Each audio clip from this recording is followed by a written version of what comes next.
Hey, it's Vanessa, the Crafty Gemini. I post weekly how-to video tutorials right here on YouTube. In this video, I'm using an envelope punch board to teach you how to make these cute and easy to make envelopes to hold your tags and other goodies in your paper crafting projects.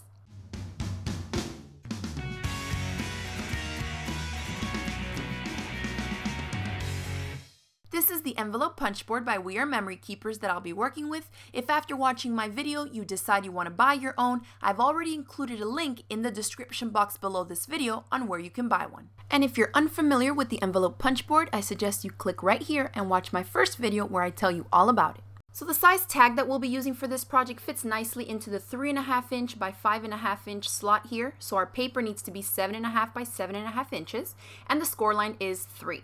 So I have a sheet of cardstock I've cut down to size, so it measures 7.5 by 7.5.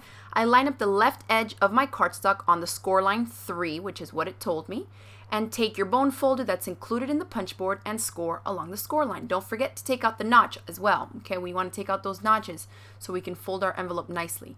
Now we don't measure anymore, we just line up the first score line we did. Don't look at those numbers up there anymore.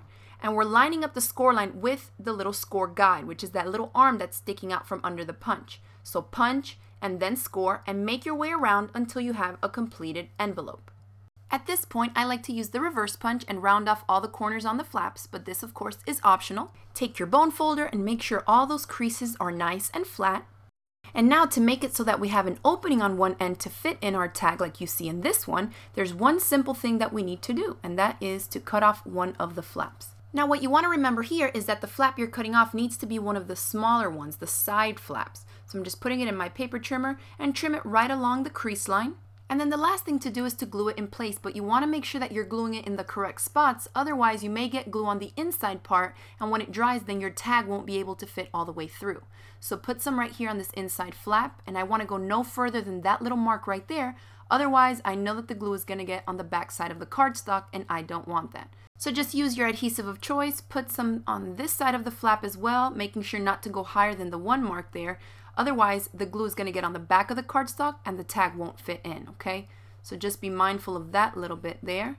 And then for the other side, I'm going to glue all this and all the way up to there and no higher than that because we don't want the glue, again, to get on the back part of the cardstock. We just want to glue the flat parts together.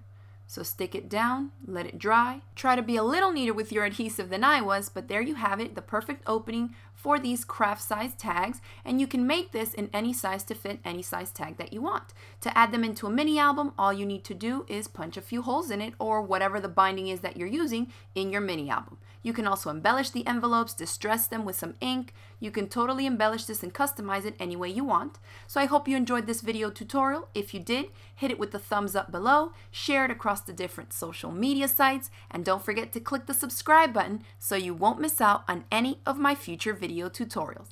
Thanks for watching, and I'll see you next time. Bye!